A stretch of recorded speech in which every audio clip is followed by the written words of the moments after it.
Terima kasih untuk yang sudah bergabung bersama kami dan yang masih bergabung bersama kami di IDX Session Closing untuk kali ini. Dan di segmen ini kita akan review bagaimana jalannya perdagangan terutama di awal pekan. Indeks harga saham gabungan kembali menyentuh di atas level 7.300-an. Dan kami ingatkan kembali Anda masih bisa berpartisipasi di WhatsApp interaktif di 0812 di 8788 di 3723 seperti yang tertera di layar televisi Anda nantinya. Dan saat ini kami sudah terhubung melalui Zoom bersama dengan Bapak Edo Ardiansyah selaku Equity Analyst PT Philips Sekuritas Indonesia. Kita akan langsung sapa saja Pak Edo. Selamat sore, apa kabar Pak? Ya, halo, selamat sore Mas. Alhamdulillah baik hari ini pada hari ini. Terima kasih Pak Edo sudah meluangkan waktu di IDX Channel. Hari ini kabar baik juga tampaknya untuk indeks harga saham gabungan kembali rebound. Sempat tertekan di perdagangan Jumat akhir pekan lalu meninggalkan level 7.300-an. Hari ini kembali menguat di 7.325 untuk sementara. Dan secara year to date tampaknya indeks harga saham gabungan kembali surplus ini. Di mana dalam secara year to date kembali mengalami penguatan di 0,72%. Analisis Anda penguatan yang terjadi di awal pekan ini, Pak Edo? Oke, kalau di sini ya Mas, kita lihat ya bahwa memang terlihat tren pergerakan dari IHSG kita sudah mulai menunjukkan adanya tren penguatan kembali ya setelah dimana sempat mengalami koreksi. Dan kalau kita lihat bahwa pergerakannya sudah melewati area psikologisnya di level 7.300, dan kalau kita lihat bahwa potensi pergerakan dari IHSG kita kemungkinan masih akan berpotensi melanjutkan tren bullishnya ya Mas, karena kalau di sini kita lihat bahwa pergerakan dari IHSG kita ini didorong dari tingkat volumenya yang telah meningkat tinggi ya dibandingkan perdagangan sebelumnya, lalu diikuti juga dengan indikator stokastik yang dimana terlihat pergerakannya sudah mulai menunjukkan adanya tren pembentukan area golden cross-nya ya dengan di area overbought-nya. Dan kalau kita lihat bahwa secara signal MACD maupun histogramnya terlihat pergerakannya juga bergerak kompak di area positif. Jadi sehingga untuk pergerakan dari IHSG kita untuk proyeksi selanjutnya kami memperkirakan bahwa potensi pergerakan IHSG ini masih berpotensi naik hingga ke level resistennya di level 7350 sampai ke level 7400 seperti itu. Baik, bagaimana Anda melihat penguatan yang terjadi untuk hari ini? Apakah memang posisi 7.300-an sudah confirm Pak, atau secara teknikal indeks harga saham gabungan range dari sisi supportnya masih berpeluang di bawah level 7.300-an ini? Oke, di sini kami melihat potensi signalnya sudah confirm ya Mas ya. Terlihat dari pergerakan yang sudah berhasil menembus area level 7.300-nya tadi ya. Dan kalau kita lihat bahwa tren pergerakannya masih berpotensi menunjukkan area bullishnya, sehingga kami memperkirakan memang pergerakan dari IHSG kita ini masih akan berpotensi bergerak menguat ya, walaupun kalau kita lihat pergerakan dari IHSG kita ini banyak diwarnai dengan sentimen baik dari secara global maupun dalam negeri, namun kita masih tetap optimis terhadap pergerakan IHSG kita, mengingat di mana musim laporan Q2 ini telah rilis ya beberapa apalagi kita melihat bahwa dalam minggu ini akan rilis kinerja laporan Big Bang yang menjadi salah satu penopang pergerakan kita pada hari ini, seperti itu. Baik, Pak Edo, dari sisi rotasi pergerakan sektor energi tampaknya masih memimpin penguatan, dan kondisi yang sama juga terjadi pada Jumat, terutama di perdagangan sesi pertama di pekan lalu. Saham-saham pertambangan batubara hari ini mengalami kenaikan yang cukup signifikan Pak. Sementara dari sisi harga komoditas masih stabil di 130-an.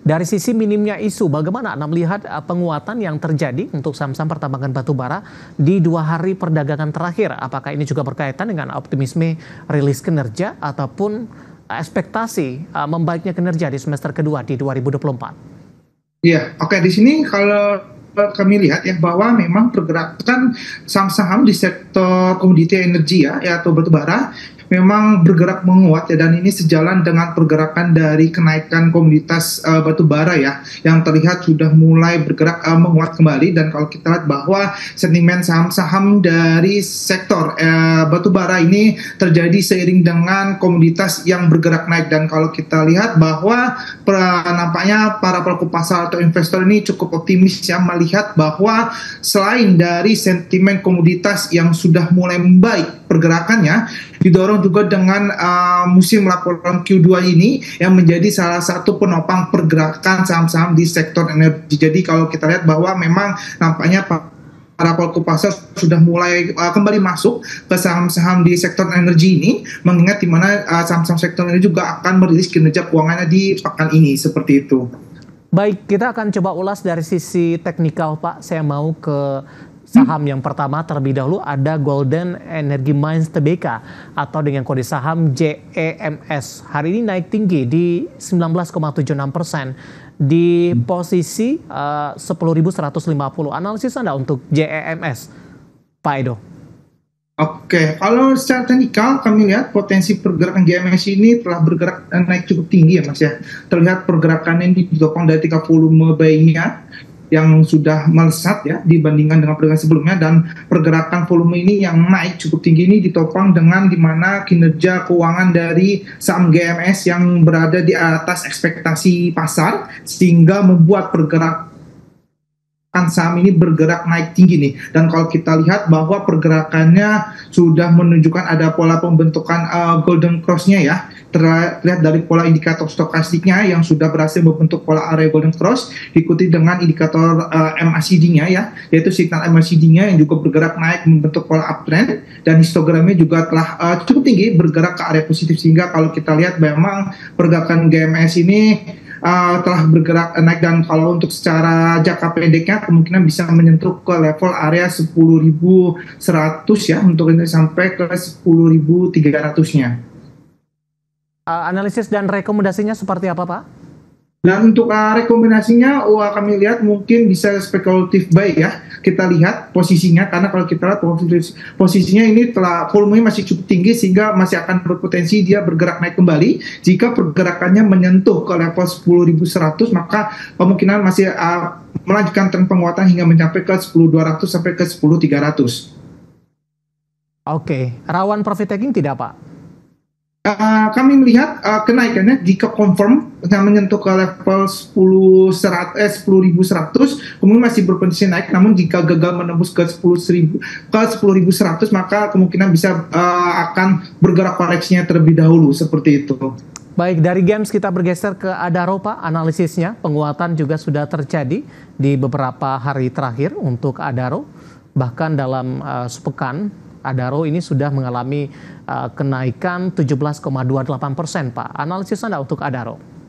Oke, untuk Adaro di sini kami melihat secara jangka pendek ini masih berpotensi melanjutkan tren bullish ya. Terlihat pergerakannya selama 4 hari perdagangan terakhir ini bergerak menguat ya, secara akumulasi buy-nya ini mencatatkan area penguatannya, dengan dimana pergerakannya sudah melewati area titik resisten pertamanya ya. Di sini kami melihat untuk resisten pertamanya ini sudah menyentuh ke level 3.100-nya, dan kalau kita lihat bahwa potensi pergerakan selanjutnya Adaro ini bisa menyentuh ke level ke 3.300 ya. Jadi bisa diperhatikan untuk tren pergerakannya, karena kalau kita lihat untuk secara jangka pendek Adaro ini masih akan berpotensi bergerak penguat ya, mengingat di mana sentimen-sentimen dari komoditi batubara yang masih cukup optimis bergerak naik setelah sempat mengalami koreksinya karena adanya pelemahan dari tingkat permintaan. Dan kalau kita lihat dari komoditas batubara yang sudah mulai kembali ada peningkatan permintaan ya dari beberapa negara, ini membuat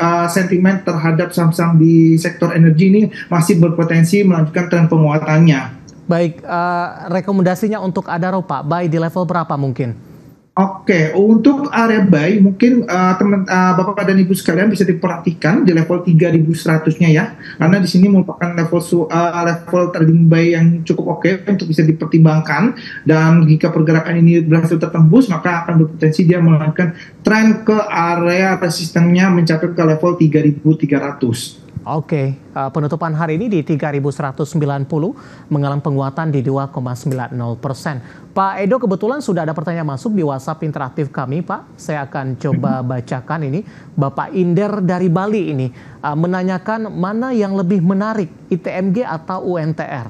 Yang lebih direkomendasikan, terutama kalau kita lihat dari sisi teknikal. Kita ke ITMG terlebih dahulu, Pak Edo. Silakan, Pak.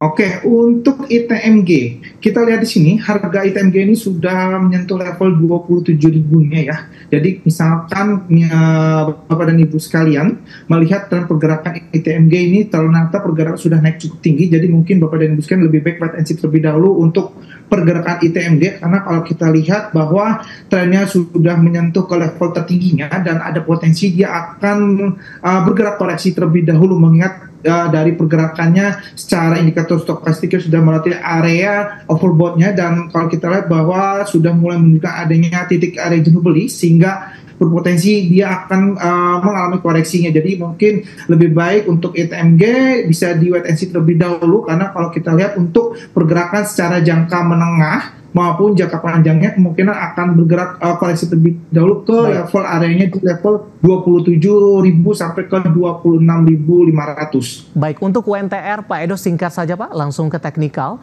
25.300 menguat di 2,64%. Analisis Anda dan sekaligus nanti mana yang lebih direkomendasikan, UNTR atau ITMG Pak Edo? Oke, untuk UNTR kita lihat potensi pergerakan ini memang bergerak sudah membentuk uptrend ya. Dan kalau kita lihat secara pergerakannya ini masih berada di area teritorial Bollinger Band-nya, sehingga kami melihat potensi pergerakan dari UNTR ya untuk jangka pendek hingga menengah kemungkinan masih akan berpotensi naik sampai nanti dia akan menjelang rilis laporan keuangan. Karena kalau kita lihat bahwa dalam waktu dekat ini UNTR akan merilis kinerja keuangannya di Q2, dan kalau kita lihat bahwa di hari Kamis di tanggal 25 Juli bahwa UNTR akan merilis kinerjanya, ketika nanti rilisnya di atas ekspektasi pasar dengan mencatatkan kinerja pendapatannya bisa di atas dari proyeksi para analis, maka kemungkinan pergerakan UNTR ini masih akan berpotensi bisa saja melanjutkan ke tren area bullishnya seperti itu. Dan kalau kita lihat untuk pergerakannya antara UNTR maupun dari ITMG, kami melihat untuk pergerakannya masih cukup oke. Itu bisa diperhatikan ke saham UNTR, mengingat di mana pola pergerakan ini masih ada berpotensi melanjutkan ke tren area bullishnya. Baik, ITMG dan UNTR sekaligus tadi menjawab pertanyaan Bapak Inder Buksani ini, tidak menyebutkan lokasi di mana, dan lagi-lagi keputusan investasi tetap ada di tangan pemirsa IDX Channel.